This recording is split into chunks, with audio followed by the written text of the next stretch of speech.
Olá, História da Literatura Pretensiosa. Hoje, um programa bem especial. Temos um convidado, Henrique Romanini Subi, professor. Fala galera, tudo beleza? Vamos falar sobre quem? Castro Alves, poeta baiano, primeira grandeza da história da literatura brasileira.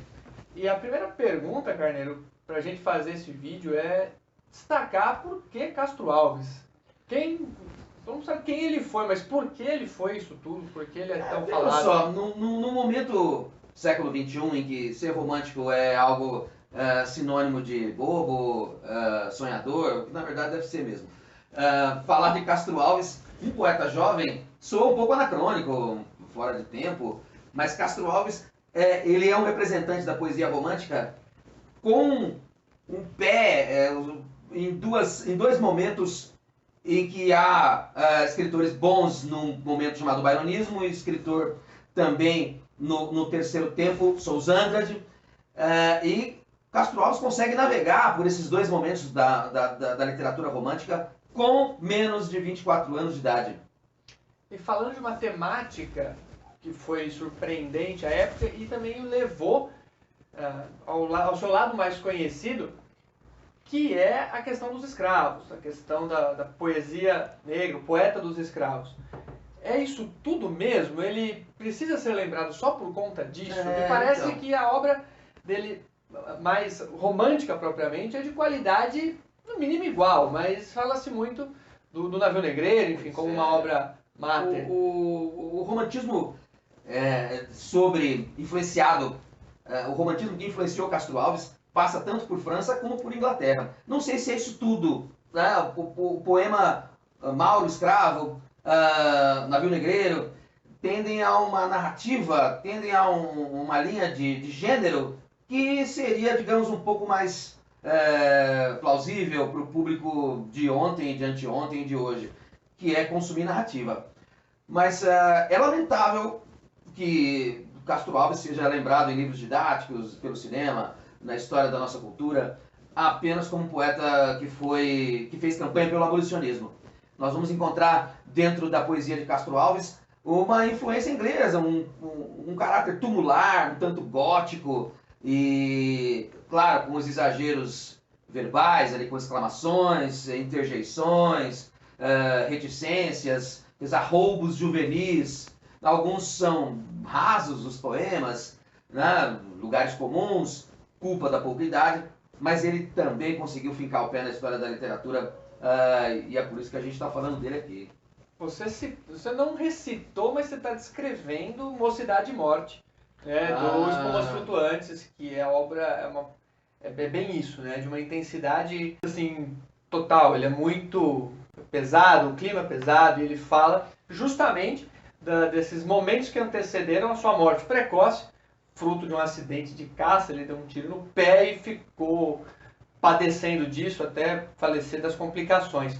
Essa intensidade que ele coloca permite que ele faça, já que estamos falando desse lado didático, da divisão didática da literatura, que mostra que essa influência inglesa fez ele começar, ainda no segundo momento do romantismo, com Byron, e avançar para deixar o realismo pronto, quando ele vem falar dessa questão social, ou ele não. Isso é bem interessante. Toca tanto eu acredito até que quem se atrapalhe mais seja a crítica que veio depois.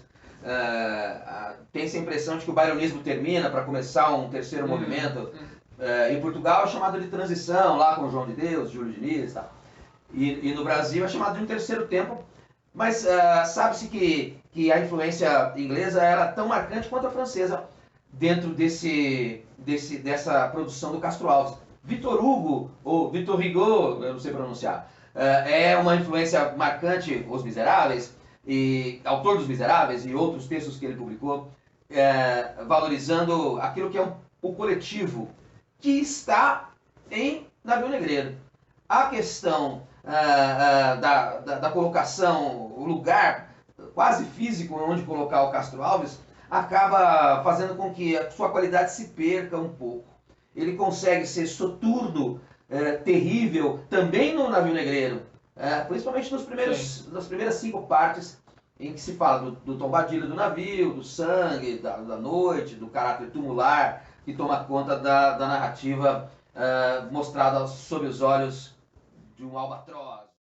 Você está falando dessa influência. Existe uma influência direta, Carneiro, enfim, seja do inglês, seja do francês? Eu costumo me perguntar muito dos autores que eu gosto, e, enfim, gostei porque todo mundo lê, né? Então, e somos ensinados a isso, esses caras são bons, vale a pena conhecer. Eu sempre me pergunto isso de qualquer autor, em qualquer gênero, né? Sim. Então, assim, se todo mundo lê Castro Alves, tá bom, mas quem Castro Alves leu? Tem nomes? Sim, Alfred Musset, existe o próprio Byron, existe o clássico interminável William Shakespeare, mas próximo de Castro Alves vamos encontrar Mary Shelley, mas Musset, o próprio Victor Hugo, mas são figuras acadêmicas dentro do romantismo brasileiro, das parcas figuras que produziram durante o Segundo Reinado. Essas influências se dão um pouco pela estrutura da poesia, que é uma estrutura fechada, pouco dada a liberdades de forma, tem rima, tem métrica, tem um zelo pela grande poesia, digamos assim, e a emotividade, a subjetividade, aquilo que é ligado mais ao espírito, condoreiro. E vou fazer a aposta aqui, hein? Acho que o Henrique Sub não sabe o que é condoreiro. Isso eu lembro. A praça é do povo, como o céu é do condor. Isso vai ficar bonitinho, hein? Legal. Antônio de Castro Alves nasceu em março de 47, século XIX, na fazenda Cabaceiras, região de Cachoeira, na Bahia. Lá morreu em 1871, 24 anos. Foi um pioneiro no apelo sensual de seus versos. Mulheres de carne e osso são uma constante. Poeta dos escravos, Cecel, Condoreiro, Baiano Arretado, muitos foram os apelidos de Castro Alves. Sua principal publicação, Espumas Flutuantes. A mais popular, Navio Negreiro. Dos apelidos, prefiro Poeta, é o melhor. Não deixe de curtir nossa página História da Literatura Pretensiosa. Hoje com... História da Literatura Pretensiosa. Não deixe de curtir nossa página, deixei aqui na descrição links sobre o romantismo, porque hoje foi Castro Alves.